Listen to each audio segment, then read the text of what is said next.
దేశంలో ఎమర్జెన్సీ విధించి 50 ఏళ్లు పూర్తయిన సందర్భంగా మోదీ సర్కార్ సంవిధాన్ హత్యా దివాస్ జరిపింది. ఈ సందర్భంగా ప్రధాని నరేంద్ర మోదీ కాంగ్రెస్ పార్టీపై విమర్శలు గుప్పించారు.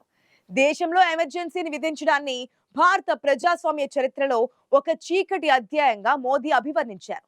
ఇక మరోవైపు దేశంలో గత 11 ఏళ్లుగా అప్రకటిత ఎమర్జెన్సీ కొనసాగుతుందని కాంగ్రెస్ అధ్యక్షుడు మల్లికార్జున ఖర్గే ఆరోపించారు.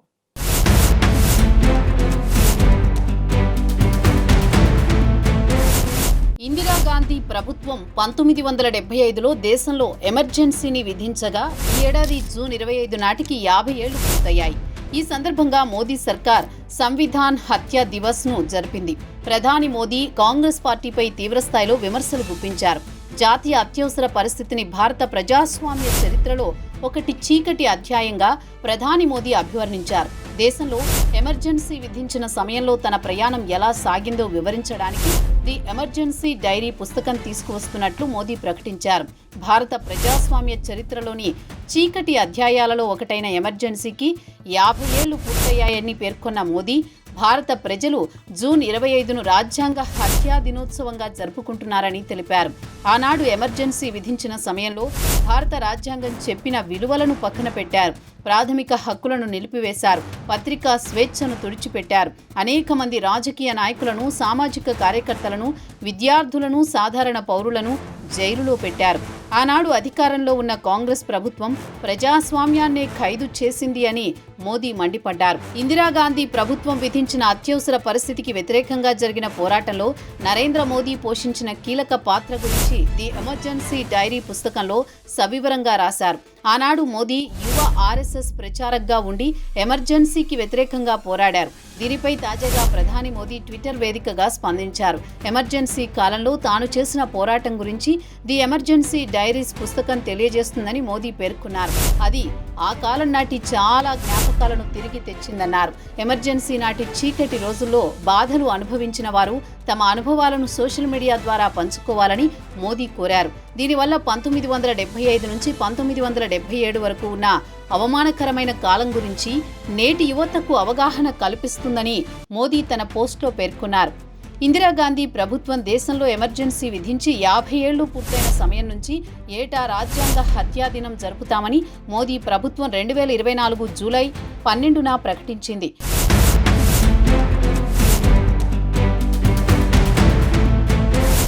దీంతో తొలిసారిగా ఈ ఏడాది జూన్ 25న అధికారికంగా రాజ్యాంగ హత్యా దినం జరిపారు. అయితే ఎన్డీఏ సర్కారు వాదనతో కాంగ్రెస్ విభేదించింది. ఎమర్జెన్సీ వల్ల రాజ్యాంగ హత్య జరిగిందనే వాదనలో ఏమాత్రం వాస్తవం లేదని కాంగ్రెస్ స్పష్టం చేసింది. ఎమర్జెన్సీ తర్వాత ఎన్నో ఎన్నికల్లో దేశ ప్రజలు కాంగ్రెస్ను గెలిపించిన విషయాన్ని హస్తం పార్టీ గుర్తు చేస్తోంది. మోదీ సర్కార్ రాజ్యాంగ హత్యా దినోత్సవం జరపడంపై కాంగ్రెస్ మండిపడింది. మోదీ 11 ఏళ్ల పాలనను అప్రకటిత అత్యవసర పరిస్థితిగా కాంగ్రెస్ అభివర్ణించింది. ఎమర్జెన్సీ సమయంలో కంటే మోదీ హయాంలో ప్రజాస్వామ్యం 5 రెట్లు ఎక్కువగా దాడికి గురైందని కాంగ్రెస్ ఘాటు విమర్శలు చేసింది.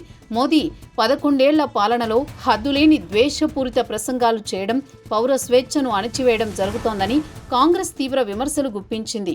మోదీ సర్కార్ తమను విమర్శించే వారిని దుర్భాషలాడుతోందని కాంగ్రెస్ పార్టీ ప్రధాన కార్యదర్శి జైరాం రమేష్ ఎక్స్ వేదికగా విమర్శలు గుప్పించారు.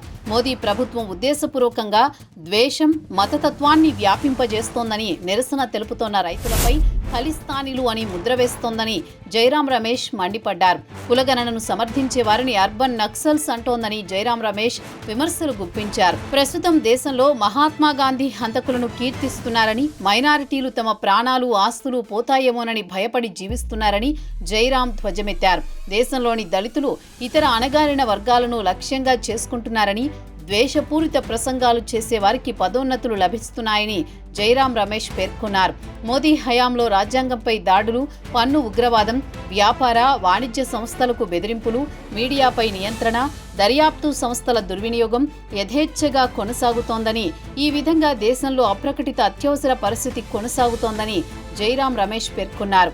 మరోవైపు బీజేపీతో పాటు ప్రధాని మోదీపై కాంగ్రెస్ పార్టీ జాతీయ అధ్యక్షుడు మల్లికార్జున ఖర్గే తీవ్రస్థాయిలో విరుచుకుపడ్డారు. దేశంలో అప్రకటిత ఎమర్జెన్సీ కొనసాగుతోందని ఖర్గే ఆరోపించారు. బీజేపీ పాలనా వైఫల్యాన్ని దాచిపెట్టడానికి సంవిధాన్ హత్యా దివస్ డ్రామా ఆడుతోందని ఖర్గే తీవ్ర ఆరోపణలు చేశారు.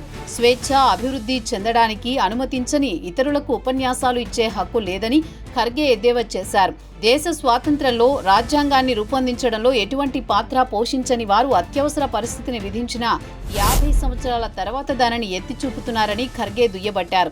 బాబాసాహెబ్ అంబేద్కర్ రాజ్యాంగాన్ని తిరస్కరించిన వారు ఇప్పుడు దాన్ని కాపాడడం గురించి మాట్లాడుతున్నారని ఖర్గే ధ్వజమెత్తారు. మోదీ పాలన కారణంగా రాజ్యాంగం ప్రమాదంలో ఉందని ఖర్గే వ్యాఖ్యానించారు.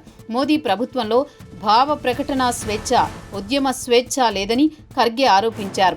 మోదీ పాలనలో విఫలమయ్యారని, వారి వైఫల్యం వల్ల ప్రజలు ద్రవ్యోల్బణం గురించి ఆందోళన చెందుతున్నారని ఖర్గే ఆరోపించారు. నిరుద్యోగం, అవినీతి, ఆర్థిక వైఫల్యానికి ప్రభుత్వం వద్ద సమాధానం లేదని పేర్కొన్న ఖర్గే వారి అబద్ధాలు, వైఫల్యాన్ని దాచడానికి నాటకాన్ని ప్రదర్శిస్తున్నారని తీవ్రస్థాయిలో విమర్శించారు. ఓవైపు కాంగ్రెస్పై మోదీ తీవ్ర విమర్శలు చేయగా, మరోవైపు కాంగ్రెస్ నేతలు బీజేపీ, మోదీ ప్రభుత్వంపై తీవ్రంగా మండిపడ్డారు. ఎమర్జెన్సీ కేంద్రంగా మొదలైన వివాదం బీజేపీ, కాంగ్రెస్ పార్టీల మధ్య మాటల యుద్ధానికి దారితీసింది.